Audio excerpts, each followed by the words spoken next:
Paisanas y paisanos, muy buenas noches tengan todos ustedes.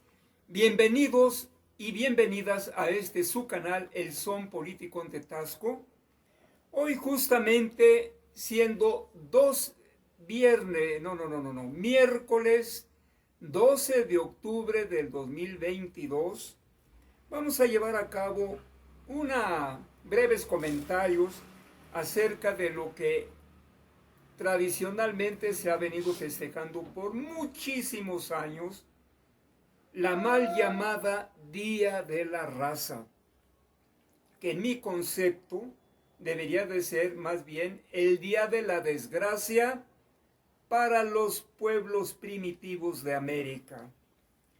Aquí preparé un resumen que titulé Día de la Resistencia Indígena, Día de la Raza, Encuentro de dos culturas.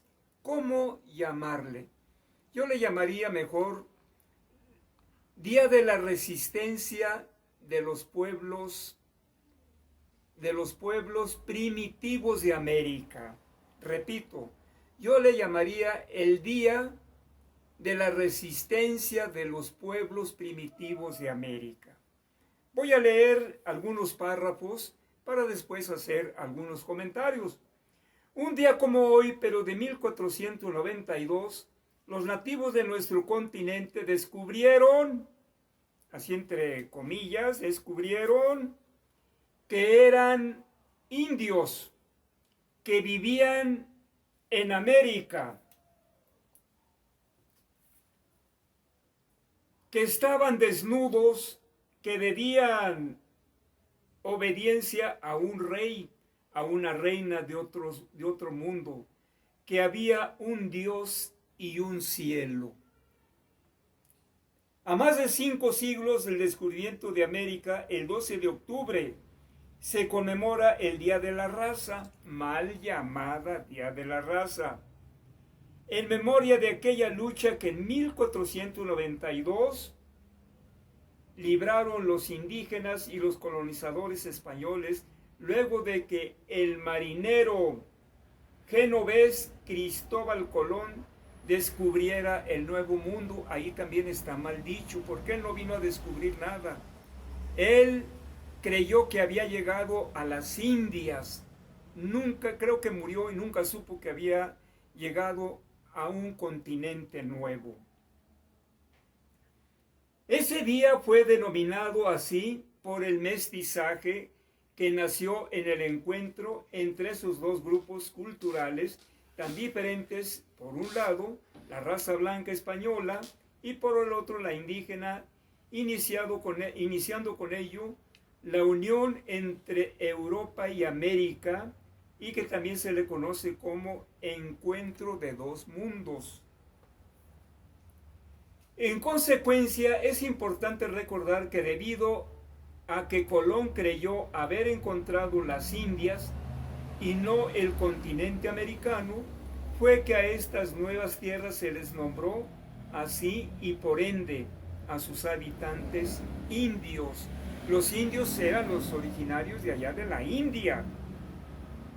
Aquí eran mexicas o aztecas.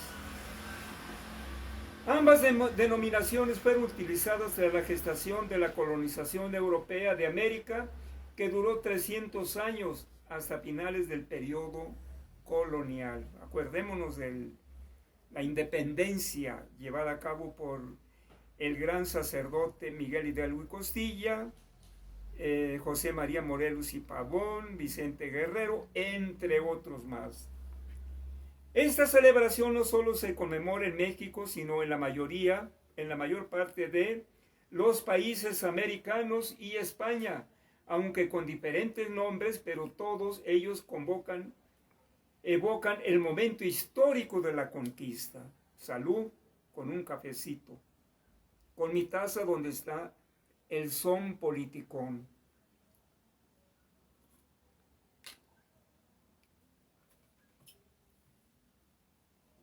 En España se le conoce actualmente como Día de la Fiesta Nacional, teniendo sus antecedentes en 1913, cuando el presidente de la Unión Latinoamericana, Faustino Rodríguez San Pedro Díaz Argüelles, que vive entre 1833 y 1925, propuso una celebración que uniera España con Iberoamérica, eligiendo el 12 de octubre, denominándolo Fiesta de la Raza.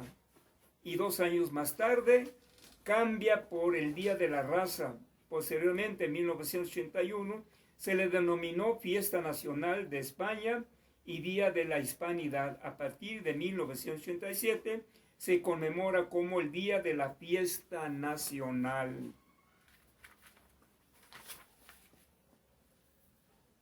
Hoy en día son pocos los países que siguen celebrando el 12 de octubre como una alusión a la raza o cultura hispanoamericana que surgió en el siglo XVI, fruto de la conquista. No fue conquista, fue invasión. Los cambios de denominación están muy relacionados con la reflexión social e histórica de las poblaciones y depende en gran medida de la manera en que Cristóbal Colón es percibido en cada país. Sin embargo, en el caso particular de México, hablar de los antecedentes del 12 de octubre nos acerca a un cúmulo de datos históricos del entorno social, económico y político de la época. Un ejemplo, el 24 de septiembre de 1892, durante el Porfiriato, el Congreso de la Unión decretó el 12 de octubre como Día de la Fiesta Nacional.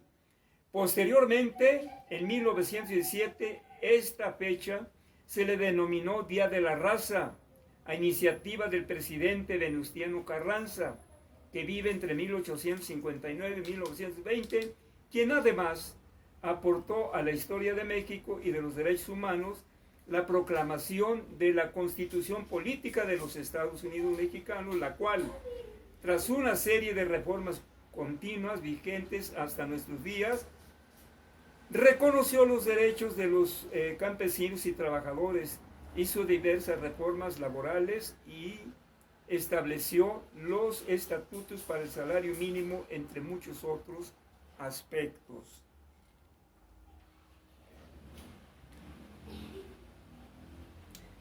A la muerte de Carranza asume la presidencia Álvaro Obregón, que vive entre 1880 y 1928.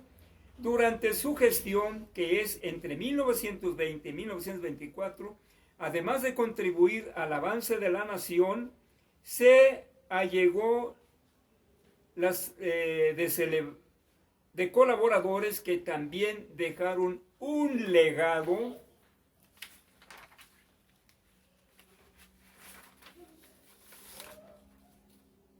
importante para México.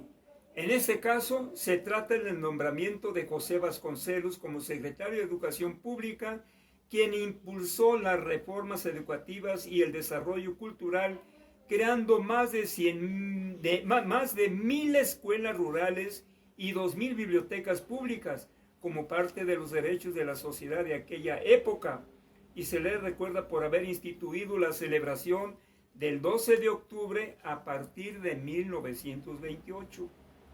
Finalmente, Emilio Portes Gil, 1980-1978,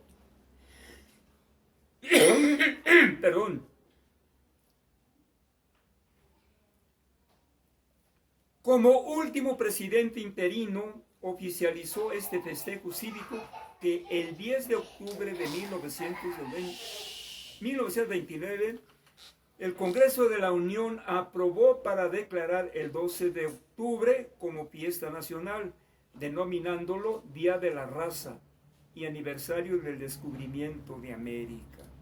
Mal hecho, no fue descubrimiento. Antes ya otros pueblos se habían llegado según datos de la historia, los vikingos, por ejemplo. En la actualidad, aunque en México Día de la Raza siempre ha tenido un significado asociado al mestizaje y al sincretismo, en los últimos años, a la par que muchos países de América Latina, se ha señalado esta fecha como el Día de la resistencia indígena. Está mejor. De norte a sur del continente, los pueblos originarios reivindican sus derechos territoriales y agrarios, defienden sus recursos naturales, tierras, identidades culturales, lenguas y su autodeterminación. Incluso han instaurado gobiernos representativos como en Bolivia.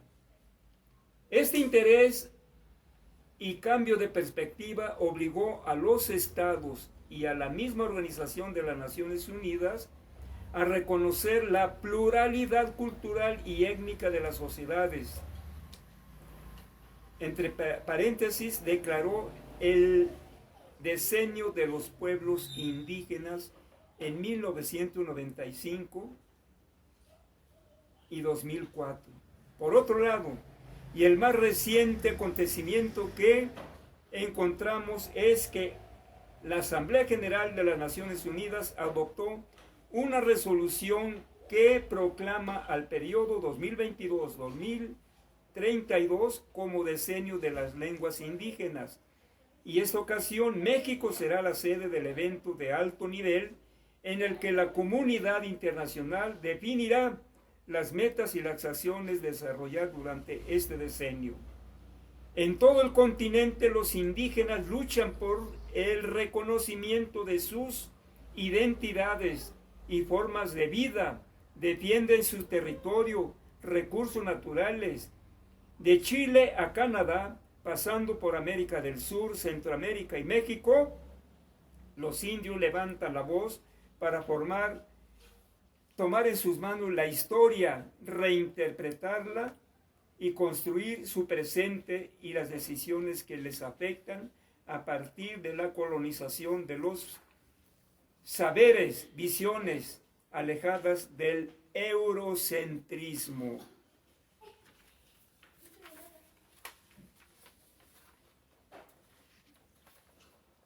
Otros nuevos conceptos que constantemente surgen en la filosofía y en la praxis. Por eso, el 12 de octubre ha pasado de ser el tradicional Día de la Raza y se ha convertido en una jornada de lucha, de reivindicación de los pueblos originarios. En este día se realizan diversas manifestaciones en toda América Latina y México para conmemorar el Día de la Resistencia Indígena, para reconocer la constancia, la lucha por su dignidad y diversidad cultural y humana de los pueblos originarios del continente. Después de Colón, se organizaron otros viajes financiados por la corona española, como los de Núñez de Balboa, que cruzó a pie el Istmo de Panamá y encontró el Océano Pacífico en 1513, el de Francisco Hernández de Córdoba, 1517, y el de Juan de Grijalva, 1518, que recorrieron las costas mexicanas. Sin embargo, es importante recordar que Américo Vespucio, que vive entre 1451 y 1512, fue el primer europeo que pisó tierras del nuevo continente, entre ellas la costa norte de América del Sur, los litorales de Brasil y el sur de la Patagonia, motivo por el cual el cartógrafo Martín Waldseemüller utiliza el nombre de América en honor a Vespucio en su planisferio de 1507. Paisanas y paisanos, es tiempo, es momento de continuar con la descolonización de estos malvados europeos, principalmente España y Portugal, que vinieron a saquear nuestro país, que vinieron a esclavizar en pleno periodo del Renacimiento allá en Europa, concretamente en Florencia, Italia. Sin embargo, estos muertos de hambre llegaron desde Colón, llegaron a hacer una matanza terrible allá en las Antillas, al grado de que la misma reina Isabel lo mandó a encarcelar por haber sido un salvaje sanguinario con los aborígenes de aquellas islas, No de embalde, el ilustre Fray Bartolomé de las Casas puso el grito en el cielo por ese trato inhumano que cometió Cristóbal Colón y sus hambrientos soldados en contra de los nativos de las Antillas, y al grado de que esto provocó un debate allá en Valladolid, España, en donde se enfrentó las ideas progresistas de su concepto de Bartolomé de las Casas de los derechos humanos en contra del filósofo escolástico Juan Ginés de Sepúlveda, un hombre ultra reaccionario, conservador, que justificaba que los nativos de estas tierras deberían de ser sometidos incluso por las armas, porque según él, Aristóteles, el filósofo griego, decía que en la sociedad hay diferencias, hay clases inferiores y hay clases superiores. Por lo tanto, Aristóteles pues sí concluía y justificaba la esclavitud. De ahí se agarraba Juan Ginés de Sepúlveda, un detestable individuo, sacerdote escolástico. Tenía que ser sacerdote católico, de los más reaccionarios y ultraconservadores. Por eso hoy nosotros debemos de continuar con la descolonización, para que en mi concepto se larguen de México ya esos saqueadores, dueños de Iberdrola, de la Repsol, que han robado, han seguido robando en pleno siglo XXI, han robado, no solamente vienen a hacer negocios, pero ni negocios limpios, no, estos vienen, además de hacer negocios, vienen a robar, como si México todavía fuera una tierra de conquista, como ha dicho el presidente López Obrador.